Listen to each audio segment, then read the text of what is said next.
الحمد لله وحده والصلاة والسلام على من لا نبي بعده وعلى آله وأصحابه ومن تبعهم بإحسان إلى يوم الدين. أما بعد، أعوذ بالله من الشيطان الرجيم. يا أيها الذين آمنوا اتقوا الله حق تقاته ولا تموتن إلا وأنتم مسلمون. يا أيها الناس اعبدوا ربكم الذي خلقكم من نفس واحدة وخلق منها زوجها وبث منهما رجالا كثيرا ونساء، واتقوا الله الذي تساءلون به والأرحام إن الله كان عليكم رقيبا. يا أيها الذين آمنوا اتقوا الله وقولوا قولا سديدا يصلح لكم أعمالكم ويغفر لكم ذنوبكم، ومن يطع الله ورسوله فقد فاز فوزا عظيما. بعد أعوذ بالله من الشيطان الرجيم. فإذا قضيت الصلاة فانتشروا في الأرض وابتغوا من فضل الله واذكروا الله كثيرا لعلكم تفلحون. وإذا رأوا تجارة أو لهوا انفضوا إليها وتركوك قائما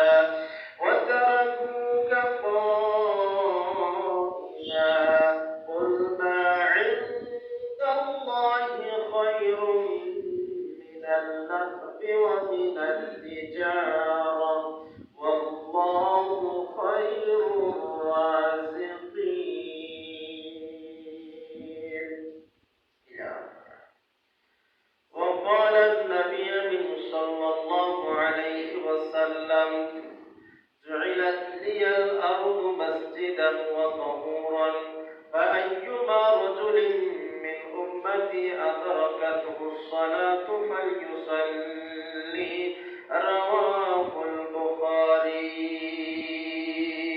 আলহামদুলিল্লাহ, সমস্ত প্রশংসা সে আল্লাহ সুবহানাহু ওয়া তাআলার দরবারে, যে আল্লাহ সুবহানাহু ওয়া তাআলা দয়া করে মায়া করে প্রতি জুমার ন্যায় আজকেও পবিত্র মসজিদে সাপ্তাহিক ঈদের দিনে সুরাকাত সালাত আদায়ের জন্য আসার বসার, সেই সঙ্গে খুতবা শ্রবণ করার যিনি তৌফিক দিলেন, ব্যবস্থা করে দিলেন, আমরা সেই মহান মুনিবের দরবারে শুকর গুজার হচ্ছি, শুকরিয়া আদায় করি, বলি আলহামদুলিল্লাহ। প্রিয় নবী জনাবে মুহাম্মদুর রাসূলুল্লাহ সাল্লাল্লাহু আলাইহি ওয়াসাল্লামের প্রতি অগণিত দরুদ ও সালাম বর্ষিত হোক। আল্লাহুম্মা সাল্লি আলাইক, আল্লাহুম্মা বারিক আলাইক। সম্মানিত মুসল্লিয়ান ইকরাম, আমরা বিগত কয়েক জুমা থেকে তাওয়াক্কুল, আল্লাহর উপরে ভরসা রাখা সম্পর্কে কয়েক জুমা আমরা ধারাবাহিকভাবে আলোচনা করেছি। আশা করি আমরা অনেকেই বুঝতে পেরেছি যে আসলে মুমিনের জন্য প্রত্যেকটা মুমিনের জন্য, নর এবং নারী সকলের জন্য আল্লাহর উপরে সদা সর্বদা সব কাজে সব ব্যাপারে আল্লাহ সুবহানাহু ওয়া তাআলার উপরে ভরসা করাটা জরুরি। মুমিনের উপরে এটা দায়িত্ব এবং কর্তব্য হলো সব ব্যাপারে কার উপরে ভরসা রাখা? আল্লাহর উপরে। আল্লাহর উপরে তাওয়াক্কুল রেখে, আল্লাহর উপরে ভরসা রেখে যে কোনো কাজের সিদ্ধান্ত নিতে হবে। এটা কার নির্দেশ? আল্লাহ সুবহানাহু ওয়া তাআলার নির্দেশ। ফাইযা আযামতা ফাতাওয়াক্কাল আলাল্লাহ। যখন তোমরা কোনো কাজের সিদ্ধান্ত নিবে, আল্লাহর উপরে ভরসা রেখেই সেই কাজের সিদ্ধান্ত নিতে হবে। আজকের আলোচনার বিষয় মসজিদে করণীয় ও বর্জনীয় বিষয়সমূহ। মসজিদে করণীয় ও বর্জনীয় বিষয় নিয়ে আলোচনা রাখা বা আমাদের জানা অত্যন্ত জরুরি হয়ে পড়েছে। কেননা এটা আমাদের প্রত্যেকটা মুসল্লির জন্য জানা থাকা উচিত বা জানা আবশ্যক। জানা থাকা দরকার আছে যে একজন মুসল্লি মসজিদে এসে কি কি কাজ করতে পারবে এবং কি কি কাজ করতে সে পারবে না। এই বিষয়গুলি যদি আমাদের জানা না থাকে, তাহলে মসজিদে এসে আমরা অনেক সময় ভুল কাজ করে থাকি। কোনটা সুন্নাত আর কোনটা বিদআত, এগুলো অনেক সময় আমরা না জানার ফলে এগুলোর প্রতি আমরা সুন্নাতের প্রতি আমল করতে পারি না, এবং অনেক সময় অজান্তে আমাদের মাধ্যমে বিদআত হয়ে যায়। তো এজন্য আজকের থেকে এমন একটি বিষয়, গুরুত্বপূর্ণ বিষয় নিয়ে আমি আপনাদের সামনে আলোচনা করতে যাচ্ছি, যে বিষয়টি প্রত্যেকটা মুসলিমের নর এবং নারী যারা মসজিদে এসে সালাত আদায় করেন, তাদের এই বিষয়গুলি জানা খুবই জরুরি। এজন্য আমি এই বিষয়ে আলোকপাত করব ইনশাআল্লাহুল আজিজ। মসজিদ হলো আল্লাহর ঘর। মসজিদ কার ঘর? মসজিদ গুলো কার ঘর? আল্লাহ সুবহানাহু ওয়া তাআলার ঘর। রাসূলুল্লাহ সাল্লাল্লাহু আলাইহি ওয়াসাল্লামকে কয়েকটি নিয়ামত দেওয়া হয়েছে। তার মধ্যে একটি নিয়ামত হলো মসজিদ। এই উম্মতে মুহাম্মাদীকে পাড়ায় পাড়ায়, মহল্লায় মহল্লায় মসজিদ নির্মাণ করা এবং তাতে সিজদা করা, তাতে সালাত আদায় করতে, পরিষ্কার পরিচ্ছন্ন রাখতে নির্দেশ দিয়েছেন। সুবহানাল্লাহ। তাই তো আজকে আমাদের দেখেন, এখান থেকে বেরিয়ে যাবেন কয়েকশো গজ দূরে একটা মসজিদ, আরেক দিকে যাবেন আরেকটা পাড়ায় যাবেন, ওখানে একটা মসজিদ। মসজিদ নির্মাণ করা খারাপ কাজ নয়, নিঃসন্দেহে মসজিদ নির্মাণ করা কিসের কাজ? সওয়াবের কাজ। মসজিদ শব্দের অর্থ হলো সিজদার জায়গা। মসজিদ শব্দের অর্থ কি? সিজদার জায়গা, সিজদা করার স্থান। এজন্য মসজিদ সবসময় পরিষ্কার রাখতে হবে। মসজিদের সীমানার ভেতরে বা মসজিদের যেখানে সিজদা করা হয়, সালাত আদায় করা হয়, সেখানে টয়লেট, সেখানে গোসলখানা, সেখানে কবরস্থান, এগুলো নির্মাণ করা যায় না।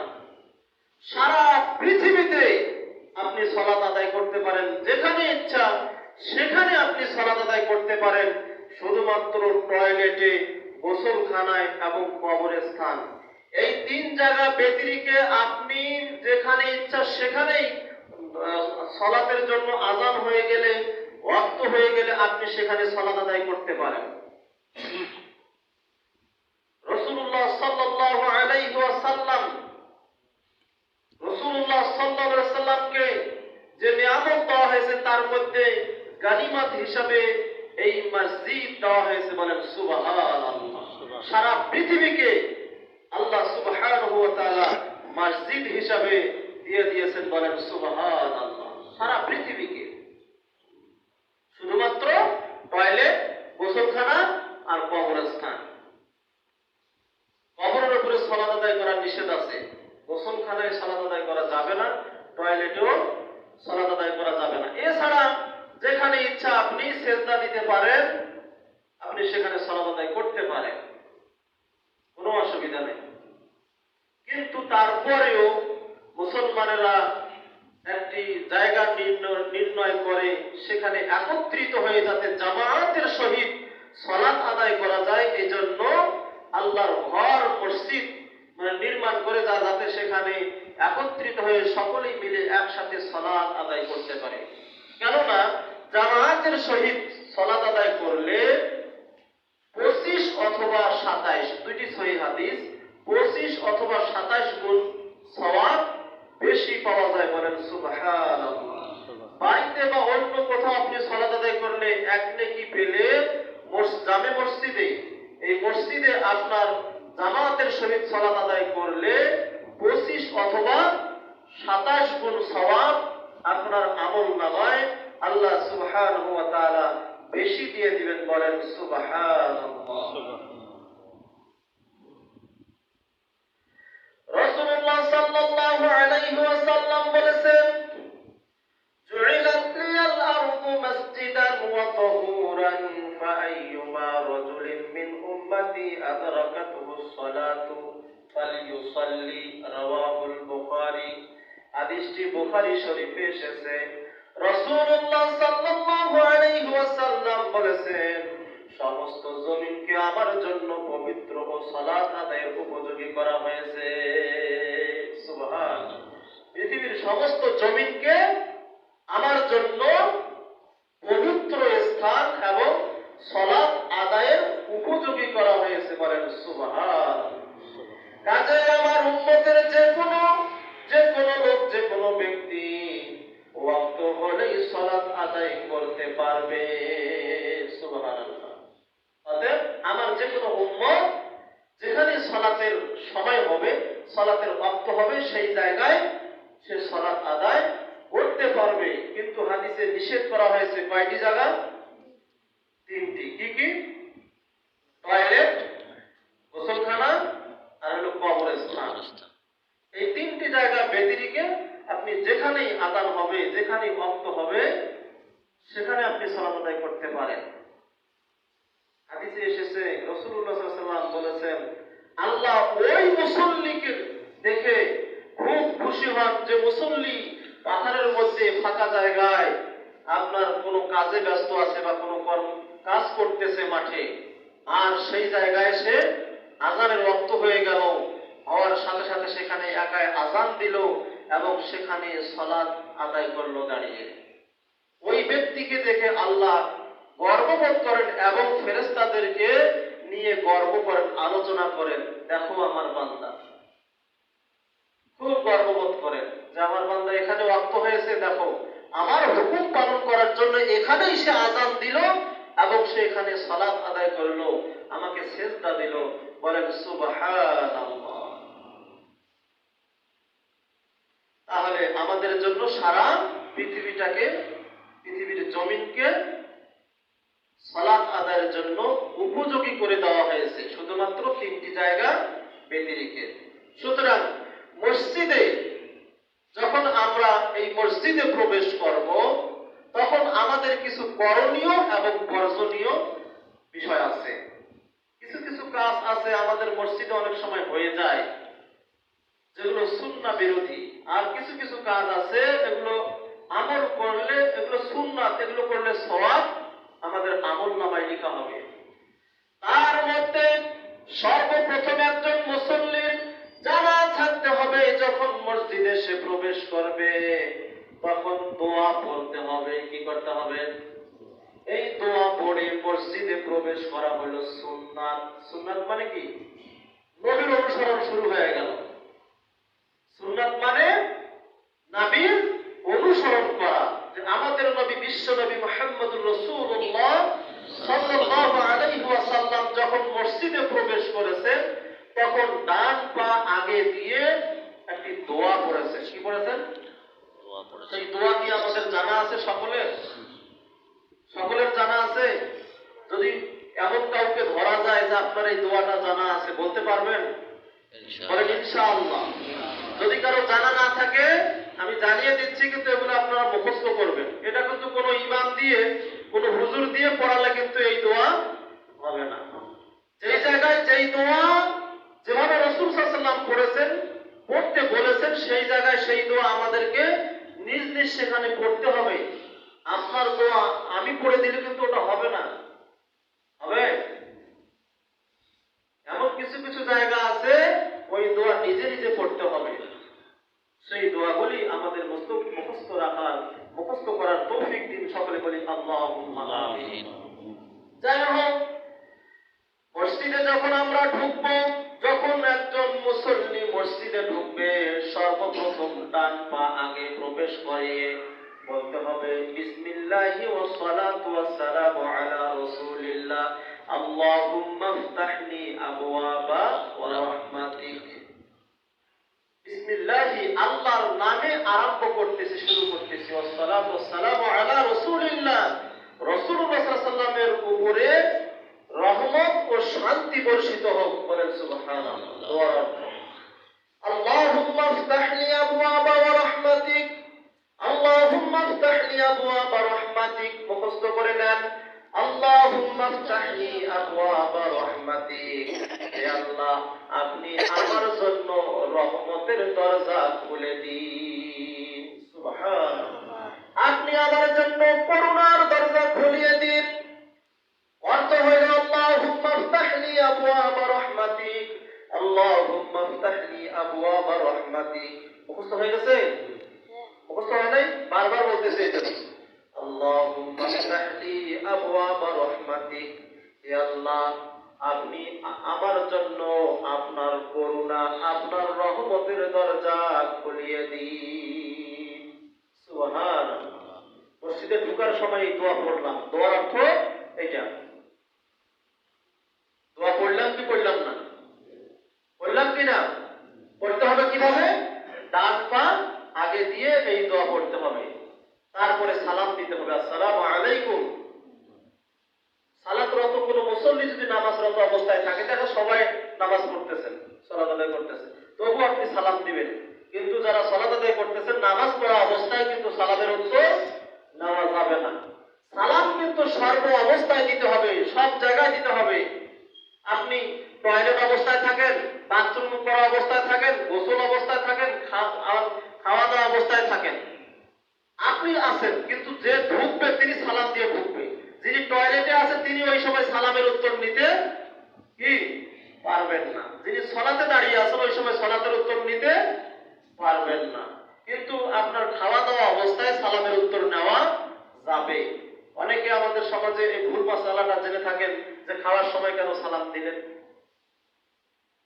খাওয়ার সময় সালাম দেওয়াও যাবে, খাওয়ার সময় সালাম নেওয়াও যাবে, কিন্তু টয়লেটে থাকা অবস্থায় সালাম দেওয়াও যাবে না, সালাম নেওয়াও যাবে না, দুটাই নিষেধ। কিন্তু সালাম যে ব্যক্তি আসবে তিনি সালাম দিতে পারবেন। যেমন কারো বাড়িতে প্রবেশের সময় সালাম দিতে হয়, সিগন্যাল, কলিং বেল যদি থাকে কলিং বেল টিপার সময় বলতে হবে আসসালামু আলাইকুম বলে কলিং বেলে হাত দিতে হবে, ওই কলিং বেল টিপতে হবে, আসসালামু আলাইকুম। রাসূলুল্লাহ সাল্লাল্লাহু আলাইহি ওয়াসাল্লাম বলেছেন, তোমাদের কেউ যেন কারো বাড়িতে বিনা অনুমতিতে প্রবেশ না করে। অনুমতি কিভাবে নিবে? যখন কারো বাড়িতে প্রবেশ করতে যাবে দরজায় গিয়ে 3 বার সালাম দিতে হবে। কয়বার? না, দরজা খোলা আছে, আপনি দরজা ফাঁক করে দেখবেন যে কে আছে কে নাই, এরকম আকসার বাড়িগুলোতে কিন্তু আপনার এরকমই দেখা যায়।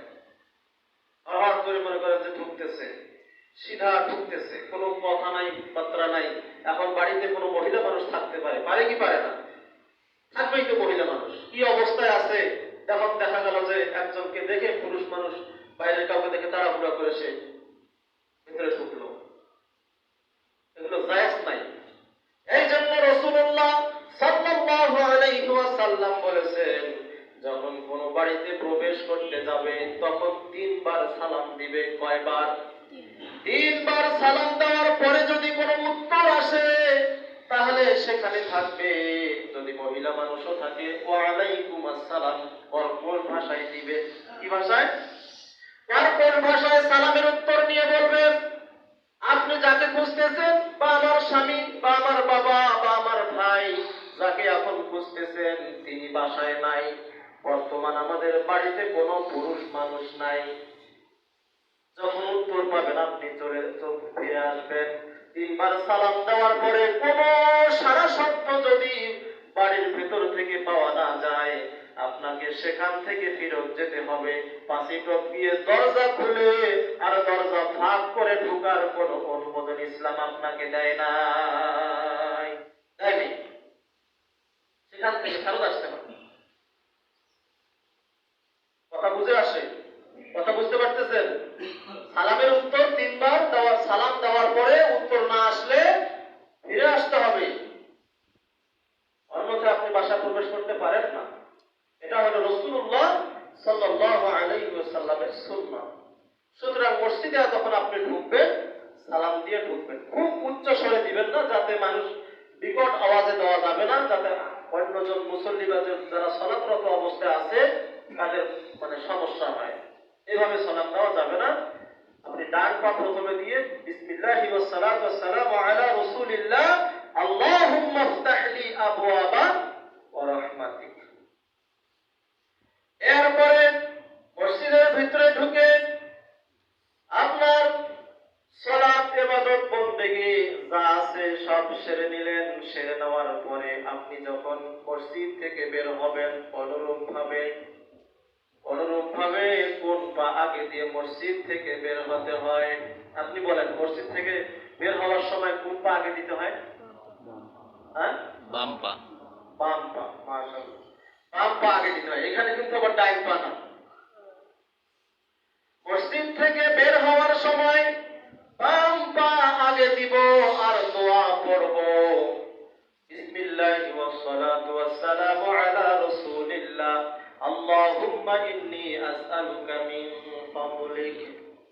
হে আল্লাহ, আপনার নামে আরম্ভ করতেছি, শুরু করতেছি, এবং রহমত ও শান্তি বর্ষিত হোক বিশ্ব নবী মুহাম্মদুর রাসূলুল্লাহ সাল্লাল্লাহু আলাইহি ওয়াসাল্লামের উপরে। আল্লাহুম্মা ইন্নী আসআলুকা মিন ফাদলিক। হে আল্লাহ, আমি আপনার নিকটে অনুগ্রহ প্রার্থনা করতেছি।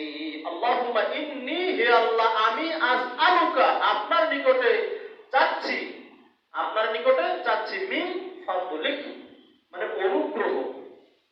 মসজিদ থেকে বের হয়ে গেলাম, এই দোয়া পড়ে যে আল্লাহ, এখন আমি আপনার নিকটে কি চাচ্ছি? অনুগ্রহ চাচ্ছি। কারণ আল্লাহ সুবহানাহু ওয়া তাআলা বলেছেন, ফাইযা কুদিয়াতিস সালাতু ফান্তাশিরু ফিল আরদি ওয়াবতাগু মিন ফাদলিল্লাহ। ফাইযা কুদিয়াতিস সালাহ, যখন তোমাদের সালাত শেষ হয়ে গেল, যখন তোমাদের নামাজ শেষ হয়ে গেল, ফান্তাশিরু ফিল আরদ, তখন আর মসজিদে বসে থাকার সময় নয়। আর মসজিদে গ্যাদারিং করা যাবে না, আড্ডা মারা যাবে না। বসে সময় নষ্ট না করে বাহিরে বের হও, আল্লাহর অনুগ্রহ তালাশ করো, রিজিক তালাশ করো। থাকতে পারে আপনার কোটি টাকার সম্পদ, এই জন্য যে আপনি বসে বসে খাবেন, এটা কিন্তু ইসলাম আপনাকে অনুমোদন দেয় নাই।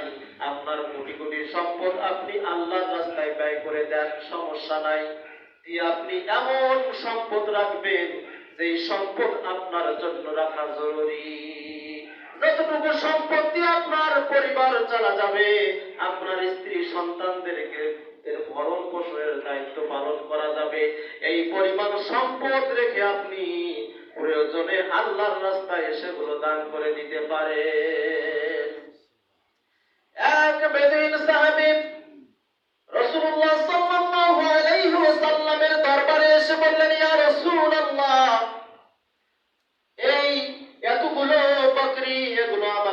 করে দিন, এগুলো আমাকে দিন। রাসূলুল্লাহ সাল্লাল্লাহু আলাইহি ওয়াসাল্লাম সব বকরিগুলো তাকে দিয়ে দিলেন। না, কথা বললেন না। তিনি বললেন না যে আমি সবগুলো তোমাকে দিয়ে দিলে আমি কি করে চলবো, আমার স্ত্রী পুত্র বাল বাচ্চাগুলো কি খেয়ে বেঁচবে, তুমি কোন বিবেকে আমার এগুলো সব চাচ্ছ, এই ধরনের কোনো কথা তিনি বললেন না। এক বেদিন, তিনি তখনও সাহাবী নন, রাসূলুল্লাহ সাল্লাল্লাহু আলাইহি ওয়াসাল্লাম তাকে দিয়ে দিলেন অতগুলো বকরি। বর্ণনাকারী সাহাবী আনাস রাদিয়াল্লাহু তাআলা আনহু তিনি বলতেছেন, এত পরিমাণ বকরি ছিল যে দুই পাহাড়ের মাঝখানে যে জমিন ছিল সেই জমিন ভরাট ছিল, বকরির পাল দ্বারা ভরাট ছিল।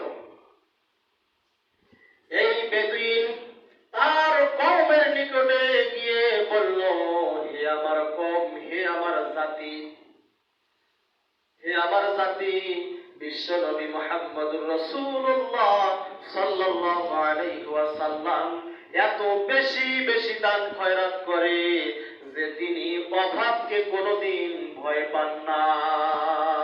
তিনি অভাবকে ভয় পান না, দারিদ্রতাকে তিনি কখনো ভয় পান না। তার কাছে যাই চাওয়া হয় তার কাছে থাকলে তিনি তাই দিয়ে দিতেন, কেননা রিজিকের মালিককে। আল্লাহ বলেছেন, তোমরা যত বেশি আমার রাস্তায় দান করবে আমি তত বেশি তোমাকে দান, তোমার প্রতি অনুগ্রহ করব, তোমার রিজিক বাড়িয়ে দিব। বলেন সুবহানাল্লাহ। কেউ যদি আল্লাহর রাস্তায় এক পা অগ্রসর হয় আল্লাহ তার দিকে দুই পা অগ্রসর হন, কেউ যদি দুই পা অগ্রসর হন তার দিকে আল্লাহ সুবহানাহু ওয়া তাআলা তিন পা অগ্রসর হন। আল্লাহ বলেন, আল্লাহর নবী বলেছেন, তোমরা যদি কেউ আল্লাহর রাস্তায় যত বেশি দান করবে আল্লাহ তাকে তত বেশি দান করবেন। কেউ যদি কৃপণতা করে, বাখিলতা করে, আল্লাহর রাস্তায় দান না করে, তাহলে আল্লাহ তাকে তার পক্ষ থেকে অনুগ্রহ দিবেন না, তার প্রতি বরকত দিবেন না, তাকে বরকত দিবেন। অনেক এরকম ইতিহাস ঘটনা রয়েছে। সুতরাং আল্লাহর রাস্তায় বেশি বেশি দান করতে হবে।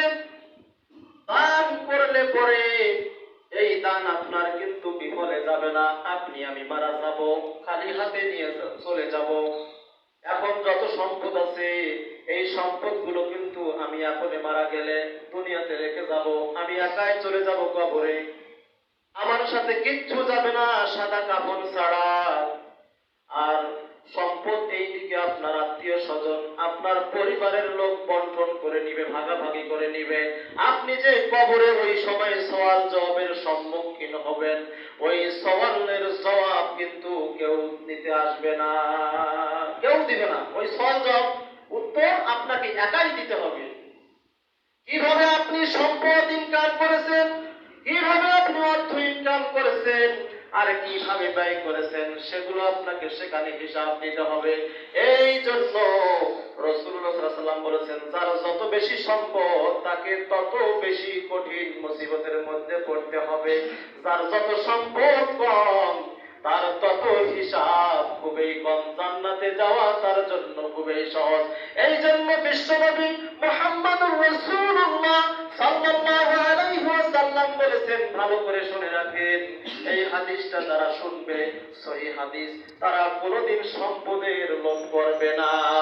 গরিবেরা ধনীদের 500 বছর পূর্বে জান্নাতে যাবে, ধনীরা গরিবের 500 বছর জান্নাতে যাবে। ধনীরা আপনার গরিবেরা, দরিদ্ররা ধনীদের 500 বছর পূর্বেই জান্নাতে যাবে। সুবহানাল্লাহ। এই জন্য বলেছি, যতটুকু সম্পদ আপনার জন্য প্রয়োজন, ভরণ পোষণ, স্ত্রী সন্তানদের ভরণ পোষণের জন্য যতটুকু সম্পদ প্রয়োজন, বাকি সম্পদ আপনি আল্লাহর রাস্তায় দিয়ে দিবেন। কোন জায়গায় আপনি আটকা পড়বেন না। আপনার দেখাশোনা, রিজিক সবকিছু নেওয়ার মালিক তখন হবেন আল্লাহ। আমরা কি দুনিয়াতে শুধু এই সম্পদ কামাইয়ের জন্য এসেছি? বলেন। কিন্তু আমাদের কার্যকলাপ, চলাফেরা, এই সব দেখে মনে হয় এই দুনিয়াটাই আমার জন্য, আমাদের জন্য সবকিছু, মনে হয় না? এমন ভাবে দুনিয়ার পিছনে ছুটছে তো ছুটছে, টাকার পিছনে, অর্থের লোভে দুনিয়ার পিছনে এমন ভাবে ছুটছে তো ছুটছে, কোনদিন মসজিদে আসার তার স্মরণে হয় না, আল্লাহর রাস্তায় দান করার কথাও তার স্মরণ হয় না, মনে হয় দুনিয়াটাই তার জন্য সবকিছু। আর আল্লাহর নবী বলেছেন, যারা এরকম করবে তাদের জন্য আদ-দুনিয়া সিজনুল মুমিনিন ওয়া জান্নাতুল কাফিরিন। আল্লাহ ওই ব্যক্তিকে এত পরিমাণ সম্পদ দিবে, এত আরামায়েশে দিবেন। এই জন্য বিশ্ব নবী বলেছেন, মুমিনদের জন্য, মুসলিম মুমিনের জন্য এই দুনিয়াটা হলো জেলখানা, আর কাফিরের জন্য হলো জান্নাত। কাফেরদের জন্য এই দুনিয়াটাই জান্নাত। এই জন্য ওরা শুধু দুনিয়া কামাবে, আল্লাহ তাদেরকে দুনিয়ায় দিয়ে দিবেন, দুনিয়াতে সব কিছু দিবেন। ইল্লা খিজিয়ুম ফিদ দুনিয়া ওয়া মাতাউল গুরুর। দুনিয়া নিয়ে তারা ব্যস্ত থাকবে, দুনিয়াতে তারা যা চাবে আল্লাহ তাদেরকে তাই দিয়ে দিবে। বাড়ি গাড়ি অট্টালিকা এগুলোর জন্য তো সে ছুটতেছে, আল্লাহ তাকে তাই দিবেন, কিন্তু আখিরাতে কিছুই থাকবে না, আখিরাতে তার জন্য কিছুই নাই। এই জন্য সম্পদ যত কম হবে, হিসাব তত কম হবে। আপনি আল্লাহর রাস্তায় দিয়ে দেন, কোনো সমস্যা নাই। ওই বেদুইন সাহাবী ওই বেদুইন তার কওমের নিকটে বলল, মুহাম্মদ দরিদ্রতাকে ভয় পান না, সুতরাং তোমরা ইসলাম ধর্ম গ্রহণ করো। সুবহানাল্লাহ। ওই বেদুইন এসে কালেমা পড়ে মুসলমান হয়ে গেল, তার সাথে অনেকেই মুসলমান হয়ে গেল। বলেন সুবহানাল্লাহ। বিশ্বনবী মুহাম্মদ রাসূলুল্লাহ সাল্লাল্লাহু আলাইহি ওয়াসাল্লামের আদর্শ আখলাক, তার আল্লাহর রাস্তায় দান করার পরিমাণ, তার আপনার এইসব দেখেই অনেকে ইসলাম ধর্ম গ্রহণ করেন। সুবহানাল্লাহ। তাহলে মসজিদ থেকে বের হওয়ার সময় আল্লাহর কাছে অনুগ্রহ চাইতে হবে। সালাত শেষ, নামাজ শেষ, এখন মসজিদ থেকে যখন বের হব তখন আল্লাহর কাছে আমরা অনুগ্রহ তালাশ করব। মিন ফাদলিক, হে আল্লাহ আমি আপনার নিকটে, আল্লাহুম্মা ইন্নী আসআলুকা মিন ফাদলিক, হে আল্লাহ আমি আপনার নিকটে আপনার করুণা, আপনার অনুগ্রহ প্রার্থনা করতেছি। সালাতে কি বললাম? সালাত শেষ হয়ে গেল, আল্লাহ কি বললেন? যে তোমরা এখন সালাত শেষ, এখন বেরিয়ে যাও, আমার রিজিক অনুগ্রহ তালাশ করো এখন কোথায় আছে। আপনি এখানে মসজিদে আল্লাহ আল্লাহ জিকির করবেন, আপনাকে এখানে আল্লাহ খাবার পাঠিয়ে দিবেন না, রিজিকও তালাশ করতে হবে। এরপরে মসজিদে ঢুকলাম, অনেক সময় আমরা এই ভুল করে থাকি, মসজিদে করণীয় ও বর্জনীয় সম্পর্কে আলোচনা করা হচ্ছে। অনেকে পরে এসেছেন, বিষয় জানা থাকবে না, আজকে থেকে আলোচনা শুরু করা হয়েছে মসজিদে করণীয় ও বর্জনীয়। মসজিদে ঢুকে কি করতে হবে বলা হলো। এরপরে মসজিদে ঢুকে সরাসরি 2 রাকাত সালাত আদায় না করে বসা যাবে না, 2 রাকাত সালাত আদায় না করে বসা যাবে না।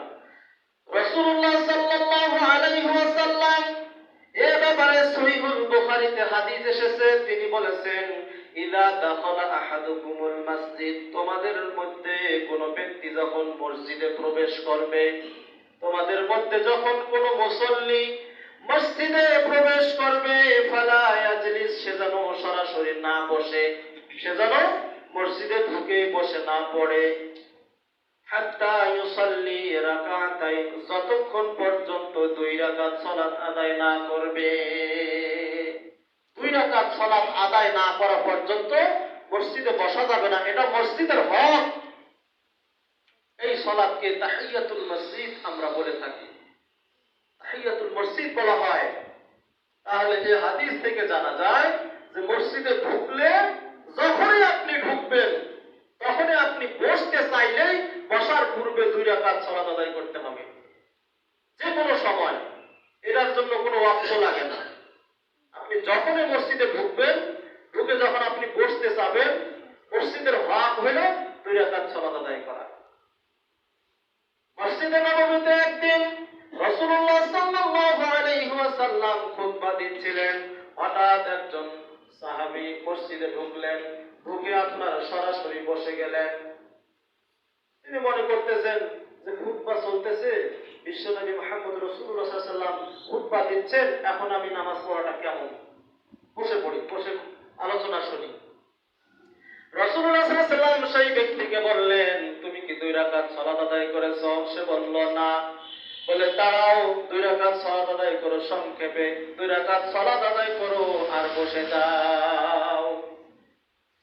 হাদিস থেকে বোঝা যায় যে ঢুকে খুতবা চলাকালীন অবস্থাও যদি কেউ মসজিদে ঢুকে তাহলে 2 রাকাত সালাত আদায় করতে হবে। আমাদের দেশে এই ভুলটা অনেক মসজিদেই হয়। অনেক সময় ইমাম সাহেব না জানার ফলে কোন মাসালার আলোকে যেন বলে যে এখন নামাজ পড়ার দরকার নাই, আলোচনা শোনো, নামাজ পড়ার জন্য স্পেশাল সময় দেওয়া হবে, টাইম দেওয়া হবে। নিজের পক্ষ থেকে বলে আল্লাহু আকবার। কেমন করে এই কথা বলে থাকে? অথচ রাসূলুল্লাহ সাল্লাল্লাহু আলাইহি ওয়াসাল্লাম বলেছেন খুতবার চলাকালীন অবস্থায়ও যদি কেউ প্রবেশ করে তাহলে তাকে তারপরে দিতে হবে এবং সে যেন 2 রাকাত সালাত আদায় করে তারপরে বসে। রাসূলুল্লাহ সাল্লাল্লাহু আলাইহি ওয়াসাল্লামের জামানায় সাহাবীরা যখন আসতেন তখন কোন পিলারের পিছনে, পিলারের কাছে তাড়াতাড়ি করে সংক্ষিপ্ত আকারে 2 রাকাত সালাত আদায় করে তারপরে খুতবা শ্রবণ করতেন। এই ছিল সাহাবাদের আমল। আর আজকে আমাদের দেশে বিভিন্ন মসজিদে বলা হচ্ছে একটু পরে সময় দেওয়া হবে তখন সালাত আদায় করেন, এখন বসে খুতবা শ্রবণ করেন। মানে বিশ্বনবীর ওই হাদিসকে অস্বীকার করা হয়ে গেল, ওই সুন্নাতের উপর আর আমল হলো না। এই জন্য আমরা মাঝে মাঝে বলে থাকি চূড়ান্ত ইসলামের সাথে চলন্ত ইসলামের অনেকখানি আপনার অমিল হয়ে গেছে। অমিল দেখা যায় বিশ্বনবীর আপনার কোরআন হাদিসের সাথে, কোরআন সহিহ হাদিসের সাথে সমাজের অনেক আমলের এই মিল পাওয়া যায় না, অনেক আমলের মিল পাওয়া যায় না। কেননা আমরা হাদিস কোরআন থেকে এত দূরে চলে গেছি, এখন শুধু আমরা অনেকেই বলি যে ইমাম সাহেব এটা বলেছেন, হুজুরে এটা বলেছেন, হ্যাঁ আমাদের মাযহাবের ইমাম এটা বলেছেন, আমাদের ওই অমুক পীর সাহেব এটা বলেছেন, এই সব আমরা বলে এখন এইভাবে আমল করি। কিন্তু আল্লাহ সুবহানাহু ওয়া তাআলা বললেন ফাসআলু আহলা যিকির ইন কুনতুম লা তা'লামুন বিল বাইয়িনাতি ওয়াজ জুবুর। হে অজানা মানুষ, মূর্খ মানুষ, তোমরা জানা মানুষের কাছে জেনে নাও, আলেমদের কাছে এই মাসালাটা জেনে নাও দলিল প্রমাণ সহকারে। যদি বলতেন শুধু জেনে নাও তাহলে জেনে নিতাম, কিন্তু আল্লাহ পরে বললেন বিল বাইয়িনাতি ওয়াজ জুবুর, দলিল প্রমাণ সহকারে মেনে নাও। হুজুর বিনা দলিলে আপনাকে কোনো কথা বলে দিল, বিনা দলিলে কোনো মাসালা বলে দিল, আর আপনি সেই মাসালা শুনে আমল করা শুরু করে দিলেন, এটা আল্লাহ পাক নিষেধ করেছেন। আর বিশ্বনবী মুহাম্মদুর রাসূলুল্লাহ সাল্লাল্লাহু আলাইহি ওয়াসাল্লামের ভাষায়, হাদিসের ভাষায় ওই ব্যক্তি হইল মিথ্যুক। যে ব্যক্তি অজানা মানুষ কোন আলেমের কাছ থেকে একটা মাসআলা নিল আর সেটার প্রতি আমল শুরু করলো, আল্লাহর নবী বলেন কাফা বিল মারই কাযিবান আইয়ুহাদ্দিসা বিকুল্লি মা সামিয়া।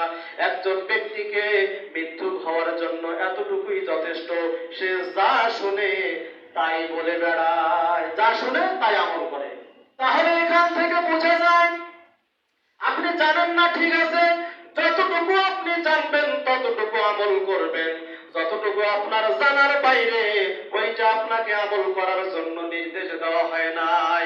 মানুষ জন্মের পরে সব কিছু জানে না, আস্তে আস্তে বড় হতে থাকে, এরপরে একটি একটি করে বিষয় সে জানতে থাকে। এইরকম, ঠিক এইরকম আপনি এখন থেকে যদি নিয়াত করেন আমি যেই জিনিসটার প্রমাণ পাবো, যে আমলটার প্রমাণ হাদিস কোরআনে থাকবে, সেই আমলটাই আমি করব।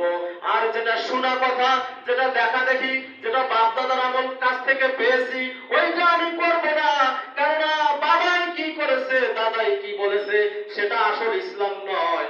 আসল ইসলাম হইল আল্লাহ কি বলেছেন, বিশ্বনবী কি করেছেন, আল্লাহর কোরআনে কি আছে, বিশ্বনবীর হাদিসে কি আছে, সেইটা হলো আসল ইসলাম, সেইটা হইল দেখার বিষয়। আমার বাপ দাদা যত বড়ই হোক না কেন, ইমাম সাহেব যতই বুজুর্গানে দিন আপনার হোক না কেন, যতই তার মুজিজা থাকুক না কেন, তার অনুকরণ করার জন্য আমরা আসি নাই। আল্লাহ বলেন আতিউল্লাহ ওয়া আতিউর রাসূল, আল্লাহর আনুগত্য করো, তোমাদের রাসূলের আনুগত্য করো, ওয়া উলিল আমর, এবং তোমাদের মধ্যে যারা শাসন করে নেতা শ্রেণীর লোক তাদের আনুগত্য করো যতক্ষণ পর্যন্ত নেতা কোরআন সুন্নাহর নির্দেশ দিবে ততক্ষণ পর্যন্ত ওই নেতার কথা শ্রবণ করা ফরজ। আর নেতার কথা শুনতে গিয়ে আলেমদের কথা শোনার পরে ফাইন তানাযাতুম ফি শাইইন ফারুদ্দুহু ইলাল্লাহি ওয়ার রাসূল, যদি কোনো ঝগড়া দ্বন্দ্ব লাগে, এক আলেমের এক মাসালা আরেক আলেম এক মাসালা দিল, দুইজনের মাসালার সাথে কোনো মিল নাই, দুইজনের ফতোয়ার সাথে কোনো মিল নাই, আল্লাহ বলেন এমন সময় ফারুদ্দুহু ইলাল্লাহি ওয়ার রাসূল, আল্লাহ এবং তার রাসূলের কাছে সেই বিষয়টা ন্যস্ত করো। মানে কোরআন থেকে দলিল নাও, সরাসরি হাদিস থেকে দলিল নাও, কোরআন কি বলতেছে হাদিস কি বলতেছে সেটা নাও। কিন্তু কোরআন হাদিসের দলিল দেওয়ার পরেও আমাদের সমাজের এক শ্রেণীর লোক আছে বলে তাহলে কি বাপদাদারাই ভুল করে গেছে, তাহলে কি অমুক পীর সাহেব এটা ভুল করেছে, তাহলে কি অমুক ইমামে এটা ভুল করে গেছে, তিনি কি কোরআন জানতেন, তিনি কি জানতেন না, তার এত মুজিজা ছিল, তার এত কারামত ছিল। ও ভাই, আপনার আমার নবী হলেন মুহাম্মদ সাল্লাল্লাহু আলাইহি সাল্লাম, আপনার আমার নবী কিন্তু কোনো ইমাম নয়, কোনো পীর নয়, আপনার হলো ইমাম আবু হানিফা রাহমাতুল্লাহ আলাইহি নয়, বরং তিনি কথা বলেছেন আমরা আজ এক সিদ্ধান্ত নেই, আজ এক কথা বলি, কাল আরেক কথা বলি। এজন্য তোমরা রাসূলের যখন কোন সহিহ হাদিস পাবে, ইদা সাহহাল হাদিসু ফাহুয়া মাযহাবি, যখন কোন সহিহ হাদিস পাবো সেটাই আমার মাযহাব। ইমাম আবু হানিফা রাহমাতুল্লাহ বলেন আমার কথার সাথে যদি রাসূলের হাদিসের মিল না থাকে তাহলে আমার কথাকে দেওয়ালে ছুঁড়ে মারবে। বিশ্বনবী মুহাম্মদ রাসূলুল্লাহ সাল্লাল্লাহু আলাইহি সাল্লামের কথা তোমরা আঁকড়ে ধরবে, কেননা আমরা আজ এক কথা বলি, কার এক কথা বলি। সম্মানিত মুসল্লিয়ানে কেরাম, যতটুকু আমল করব দলিলের ভিত্তিতে করব, জানার ভিত্তিতে করব, যেটা জানি না সে আমল আপনি করবেন না, আল্লাহ আপনাকে এই বিষয়ে পাকড়াও করবেন না। যেটা জানবেন জেনে শুনে আমল করবেন, না জেনে যদি আপনি আমল করেন হতে পারে সেটা বেদাত, হতে পারে সেটা শিরক, হতে পারে অন্য কিছু। এটা করার কারণে, অজান্তে আমল করার কারণে পরিণাম আপনার খারাপ হয়ে যাবে। ওই আমল যদি আপনার পাহাড় পরিমাণ হয়, ওই আমল আপনাকে জাহান্নামে নিয়ে যাবে, বলে নাউযুবিল্লাহ। এজন্য সতর্ক থাকতে হবে, আমল কম হোক কিন্তু যেটা জানবো সেটা আমল করব। আল্লাহ সুবহানাহু ওয়া তাআলা আমাদেরকে এভাবে দুনিয়ার জমিনে মাসলা মাসাইল তালাশ করে আমাদেরকে আমল করার তৌফিক দান করুন। সকলে বলি আল্লাহুম্মা আমিন। আজকের মনে এই পর্যন্ত আলোচনা রেখে আল্লাহু আখির দাওয়ানা আলহামদুলিল্লাহি রাব্বিল আলামিন।